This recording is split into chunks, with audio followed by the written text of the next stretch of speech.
ಉಪ್ಪಿನ ಭರಣಿಯಲ್ಲಿ ಈ 4 ವಸ್ತು ಇಟ್ಟರೆ ಮಹಾಲಕ್ಷ್ಮಿ ಮನೆಯಲ್ಲಿ ಶಾಶ್ವತವಾಗಿ ನೆಲೆಸುತ್ತಾಳೆ. ಲಕ್ಷಾಂತರ ಜನ ಈ 4 ವಸ್ತು ಮನೆಯಲ್ಲಿಟ್ಟು ಇದರ ರಿಸಲ್ಟ್ ನೋಡಿದ್ದಾರೆ. ಉಪ್ಪಿನ ಭರಣಿಯಲ್ಲೇ ಏಕೆ ಈ 4 ವಸ್ತು ಇಡಬೇಕು? ಇದು ನಿಜವಾಗಿಯೂ ಕೆಲಸ ಮಾಡುತ್ತಾ? ಯಾವ ಗ್ರಹಗಳ ಅನುಗ್ರಹದಿಂದ ನಿಮ್ಮ ಹಣಕಾಸಿನ ಸಮಸ್ಯೆಗಳು ಇದರಿಂದ ದೂರವಾಗುತ್ತದೆ? ಲಕ್ಷ್ಮೀ ದೇವಿಯನ್ನು ಮನೆಯಲ್ಲಿ ನೆಲೆಸುವಂತೆ ಮಾಡಲು ಏನು ಮಾಡಬೇಕೆಂದು ಈ ವಿಡಿಯೋದಲ್ಲಿ ತಿಳಿಯೋಣ. ಉಪ್ಪು ಸಾಕ್ಷಾತ್ ಮಹಾಲಕ್ಷ್ಮೀ ದೇವಿಯ ಸ್ವರೂಪ. ಆಗಿನ ಕಾಲದಿಂದಲೂ ಉಪ್ಪನ್ನು ತುಳಿಯಬಾರದು, ಚೆಲ್ಲಬಾರದು. ಅದು ಲಕ್ಷ್ಮಿ ಸಂಕೇತ ಎಂದು ನಮ್ಮ ಹಿರಿಯರು ಹೇಳೋದನ್ನ ಕೇಳುತ್ತಲೇ ಬಂದಿದ್ದೀವಿ.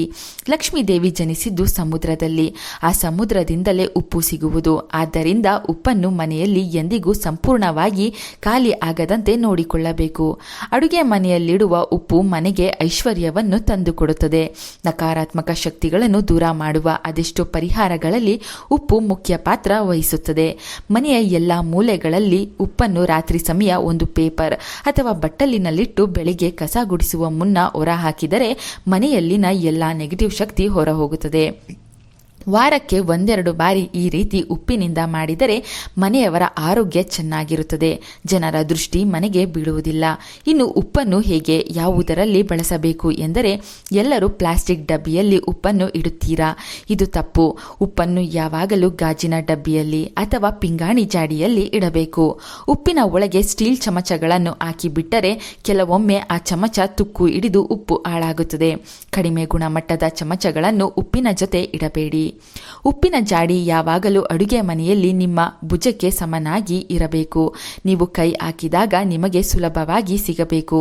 ನಿಮಗಿಂತ ಎತ್ತರದಲ್ಲಿಯೂ ನಿಮಗಿಂತ ಕೆಳಗಡೆಯೂ ಇರಬಾರದು. ಉಪ್ಪಿನ ಜಾಡಿ ಒಳಗೆ ಸದಾ ಈ 4 ವಸ್ತು ಇಟ್ಟರೆ ಮನೆಗೆ ಲಕ್ಷ್ಮೀದೇವಿ ಆಕರ್ಷಣೆ ಆಗುತ್ತದೆ. ಗುರು ಹಾಗೂ ವಿವಿಧ ಗ್ರಹಗಳ ಅನುಗ್ರಹ ಸಿಗುತ್ತದೆ.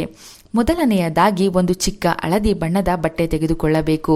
ಹಳದಿ ಬಣ್ಣವು ಗುರುಗ್ರಹವನ್ನು ಪ್ರತಿನಿಧಿಸುತ್ತದೆ. ಮಹಾಲಕ್ಷ್ಮೀ ದೇವಿಗೆ ಇಷ್ಟವಾದ ಬಣ್ಣಗಳಲ್ಲಿ ಹಳದಿ ಬಣ್ಣವು ಒಂದಾಗಿದೆ. ಈ ಬಟ್ಟೆಗೆ 9 ಬಟ್ಟಲು ನಾಣ್ಯಗಳನ್ನು ಹಾಕಬೇಕು. ಇದು 9 ನವಗ್ರಹಗಳ ಸಂಕೇತ.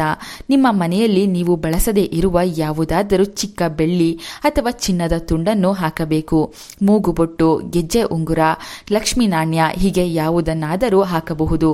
ನಂತರ ಚೆನ್ನಾಗಿರುವ ಒಂದು ಅರಿಶಿಣದ ಕೊಂಬನ್ನು ಹಾಕಬೇಕು. ಈ 3 ವಸ್ತುಗಳನ್ನು ಹಳದಿ ಬಣ್ಣದ ವಸ್ತ್ರದಲ್ಲಿ ಹಾಕಿ ಮೂಟೆ ರೀತಿ ಕಟ್ಟಿ ದೇವರ ಮನೆಯಲ್ಲಿ ಒಂದು ಚಿಕ್ಕ ತಟ್ಟೆಯ ಮೇಲಿಟ್ಟು 1 ಸಲ ಪೂಜಿಸಬೇಕು. ದೇವರಿಗೆ ದೀಪ ಹಚ್ಚಿ ನಮಸ್ಕಾರ ಮಾಡುವಾಗ ಈ ವಸ್ತುಗಳಿಗೆ ಪೂಜೆ ಮಾಡಿ ನಂತರ ಉಪ್ಪಿನ ಜಾಡಿಯಲ್ಲಿ ಕೆಳಭಾಗದಲ್ಲಿ ಈ ಮೂಟೆ ಇಟ್ಟು ಅದರ ಮೇಲೆ ಉಪ್ಪನ್ನು ಹಾಕಿ ನಿತ್ಯವೂ ಉಪ್ಪನ್ನು ಅಡುಗೆಗೆ ಬಳಸಬೇಕು. ಈಗಾಗಲೇ ಉಪ್ಪು ಜಾಡಿಯಲ್ಲಿ ತುಂಬಿದ್ದರೆ ಸ್ವಲ್ಪ ಜಾಗ ಮಾಡಿ ಈ ಮೂಟೆಯನ್ನು ಉಪ್ಪಿನ ಒಳಭಾಗದಲ್ಲಿ ಇಡಬೇಕು. ಈ ಕೆಲಸವನ್ನು ನೀವು ಯಾವುದಾದರೂ ಶುಕ್ರವಾರ ಮಾಡಬಹುದು. ಈ ವಸ್ತುಗಳನ್ನು ಇಟ್ಟ ಮಾತ್ರಕ್ಕೆ ಲಕ್ಷ ಹಣ ಬರುವುದಿಲ್ಲ. ಬದಲಾಗಿ ಮನೆಯಲ್ಲಿ ಆಗುತ್ತಿದ್ದ ಕಲಹಗಳು ನಿಲ್ಲುತ್ತವೆ. ಮನೆಯಲ್ಲಿ ಒಂದು ರೀತಿಯ ಪಾಸಿಟಿವ್ ಶಕ್ತಿ ವೃದ್ಧಿಸುತ್ತದೆ. ಕೈನಲ್ಲಿ ಸರಿಯಾಗಿ ಹಣ ನಿಲ್ಲದೆ ಹೆಚ್ಚು ಖರ್ಚಾಗುತ್ತಿದ್ದರೆ ಆ ಬೇಡವಾದ ಖರ್ಚುಗಳು ಕಡಿಮೆಯಾಗುತ್ತದೆ. ಮನೆಯಲ್ಲಿ ಜಗಳ ಇಲ್ಲವೆಂದರೆ ನೆಮ್ಮದಿ ಖಂಡಿತವಾಗಿ ಸಿಗುತ್ತದೆ. ಆ ಮನೆ ನೆಮ್ಮದಿ ಇದ್ದರೆ ದುಡಿಯಲು ಮನಸ್ಸು ಶಾಂತವಾಗಿರುತ್ತದೆ. ಯಾವ ಯೋಚನೆಯೂ ಇಲ್ಲದೆ ಚೆನ್ನಾಗಿ ದುಡಿದು ಮನೆಗೆ ಬಂದಾಗ ಮುಂದೆ ಏಳಿಗೆ ಕಾಣಲು ಏನು ಮಾಡಬೇಕು, ಏನು ಮಾಡಬಾರದು ಎಂದು ಉತ್ತಮ ಆಲೋಚನೆ ಬೆಳೆಯುತ್ತದೆ. ಒಂದು ಕಡೆಯಿಂದ ಸಾಲಗಳನ್ನು ತೀರಿಸಲು ದಾರಿ ಕಾಣುತ್ತದೆ. ಮಹಾಲಕ್ಷ್ಮೀ ದೇವಿಯ ವಿಶೇಷ ಅನುಗ್ರಹ ಮನೆಗೆ ಪ್ರಾಪ್ತಿಯಾಗಿ ಒಂದಲ್ಲ ಒಂದು ಶುಭ ಮನೆಯಲ್ಲಿ ನಡೆಯುತ್ತಲೇ ಇರುತ್ತದೆ. ಮನೆಗೆ ನಿರಂತರವಾಗಿ ಬಂಗಾರ, ಬೆಲೆ ಬಾಳುವ ಪೀಠೋಪಕರಣಗಳು, ವಸ್ತ್ರ, ಧಾನ್ಯಗಳು ಬರುತ್ತಲೇ ಇರುತ್ತದೆ.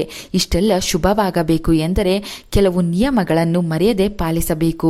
ಮುಟ್ಟಿನ ಸಮಯದಲ್ಲಿ ನೀವು ಈ 3 ವಸ್ತು ಇಟ್ಟಂತಹ ಜಾಡಿಯನ್ನು ಮುಟ್ಟಬಾರದು. ಮುಟ್ಟಿನ ಸಮಯದಲ್ಲಿ ಅಡುಗೆಗೆ ಬಳಸಲು ಮತ್ತೊಂದು ಚಿಕ್ಕ ಉಪ್ಪಿನ ಜಾಡಿಯನ್ನು ಇಟ್ಟುಕೊಂಡಿರಬೇಕು. ಉಪ್ಪಿನ ಜಾಡಿಯ ಮೇಲಿನ ಭಾಗ ಸದಾ ಮುಚ್ಚಿರಬೇಕು.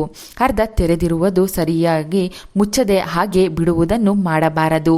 ದೇವರ ಮನೆಯಲ್ಲಿ ದೇವರ ವಿಗ್ರಹ, ಫೋಟೋಗಳನ್ನು ಹೇಗೆ ನೋಡಿಕೊಳ್ಳುತ್ತೀರೋ ಅಷ್ಟೇ ಗೌರವದಿಂದ ಉಪ್ಪಿನ ಜಾಡಿಯನ್ನು ನೋಡಿಕೊಳ್ಳಬೇಕು. ಮುಸ್ಸಂಜೆ ಸಮಯದಲ್ಲಿ ಬಿಳಿ ಬಣ್ಣದ ವಸ್ತುಗಳನ್ನು ಯಾರಿಗೂ ನೀಡಬಾರದು. ಹಾಲು, ಮೊಸರು, ಬೆಣ್ಣೆ, ಉಪ್ಪು, ತುಪ್ಪ ಇವುಗಳನ್ನು ಕೊಡಬಾರದು. ಲಕ್ಷ್ಮಿ ಮನೆಯಲ್ಲಿ ನೆಲೆಸೋದಿಲ್ಲ. ಸ್ನಾನದ ನೀರಿಗೆ ಚಿಟಿಕೆ ಅರಿಶಿನ ಹಾಗೂ ಕಲ್ಲುಪ್ಪನ್ನು ಬೆರೆಸಿ ವಾರಕ್ಕೆ 1-2 ಬಾರಿ ಸ್ನಾನ ಮಾಡಿದರೆ ದೇಹದಲ್ಲಿನ ಎಲ್ಲ ದೃಷ್ಟಿದೋಷ, ನೆಗೆಟಿವ್ ಎನರ್ಜಿ ದೂರವಾಗುತ್ತದೆ.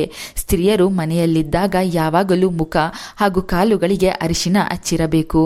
ದಿನವೂ ಸೀರೆ ಉಡಲು ಸಾಧ್ಯವಾಗದೇ ಇದ್ದರೆ ಮಂಗಳವಾರ, ಶುಕ್ರವಾರಗಳಂದು ಸೀರೆ, ಬಳೆ, ಹೂವು, ಅರಿಶಿನ, ಕುಂಕುಮ, ಕಾಲ್ಗೆಜ್ಜೆ ತೊಟ್ಟು ಸಾಕ್ಷಾತ್ ದೇವಿಯಂತೆ ತಯಾರಾಗಬೇಕು. ಸ್ತ್ರೀಯರು ಎಂದಿಗೂ ಅಡುಗೆ ಮನೆಯಲ್ಲಿ ಕಣ್ಣೀರಾಕಬಾರದು. ಮನೆ ಮಂದಿಗೆಲ್ಲ ಅನ್ನ ಅಡುಗೆ ಮಾಡುವ ಅನ್ನಪೂರ್ಣೇಶ್ವರಿ ಸ್ಥಾನ ಅದು. ಅಂತಹ ಜಾಗದಲ್ಲಿ ಕಣ್ಣೀರಾಕಿ ಅಡುಗೆ ಮಾಡಿದರೆ ಒಳ್ಳೆಯದಲ್ಲ. ಅಡುಗೆ ಮನೆಯನ್ನು ಎಷ್ಟು ಶುಚಿಯಾಗಿಟ್ಟುಕೊಂಡಿರ್ತೀರೋ ಅಷ್ಟೇ ದವಸ ಧಾನ್ಯಗಳು ಮನೆಯಲ್ಲಿ ಸಮೃದ್ಧಿಯಾಗುತ್ತದೆ. ಅಡುಗೆ ಮನೆಯಲ್ಲಿ ನಿಮ್ಮ ಗಂಡ, ಮಕ್ಕಳು ಬಳಸಿದ್ದ ಹಳೆ ಬಟ್ಟೆಗಳನ್ನು ಮಸಿ ಬಟ್ಟೆಯಾಗಿ ಯಾವುದೇ ಕಾರಣಕ್ಕೂ ಬಳಸಬೇಡಿ. ಇದು ದಾರಿದ್ರ್ಯವನ್ನು ದುಡ್ಡು ಕೊಟ್ಟು ಕರೆದಂತೆ. ರಾತ್ರಿ ಮಲಗುವ ಮುನ್ನ ಅಡುಗೆ ಮನೆಯ ಸಿಂಕ್ನಲ್ಲಿ ಹಾಕಿದ್ದ ಎಲ್ಲ ಪಾತ್ರೆಗಳನ್ನು ತೊಳೆದು ಅಡುಗೆ ಮನೆ ಶುಚಿ ಮಾಡಿ ನಂತರ ನಿದ್ರಿಸಿ. ಒಂದು ತುತ್ತು ಅನ್ನವನ್ನು ಒಂದು ಬಟ್ಟಲಿಗೆ ಹಾಕಿ ಗ್ಯಾಸ್ ಸ್ಟವ್ ಮೇಲೆ ಎತ್ತಿಡಿ. ಸಂಪೂರ್ಣವಾಗಿ ಅನ್ನ ಖಾಲಿ ಮಾಡಬಾರದು. ದೇವಿ ರಾತ್ರಿ ಸಮಯದಲ್ಲಿ ಅಡುಗೆ ಮನೆಗೆ ಬಂದು ನೋಡುತ್ತಾರೆ. ನಮ್ಮ ಪೂರ್ವಿಕರು ಅನ್ನ ಎಂದು ಬರುತ್ತಾರೆ ಎಂಬ ನಂಬಿಕೆ ಕೂಡ ಇದೆ. ಆದ್ದರಿಂದ ದಿನ ರಾತ್ರಿ ಒಂದು ತುತ್ತು ಅನ್ನವನ್ನು ಇಡಬೇಕು. ಈ ಮಾಹಿತಿ ಇಷ್ಟವಾದರೆ ಚಂದನ ಲೋಕ ಯೂಟ್ಯೂಬ್ ಹಾಗೂ ಫೇಸ್ಬುಕ್ ಪೇಜನ್ನು ಫಾಲೋ ಮಾಡಿ. ಈ ವಿಡಿಯೋಗೆ ಒಂದು ಲೈಕ್ ಕೊಟ್ಟು ಎಲ್ಲರಿಗೂ ವಿಡಿಯೋ ಶೇರ್ ಮಾಡಿ.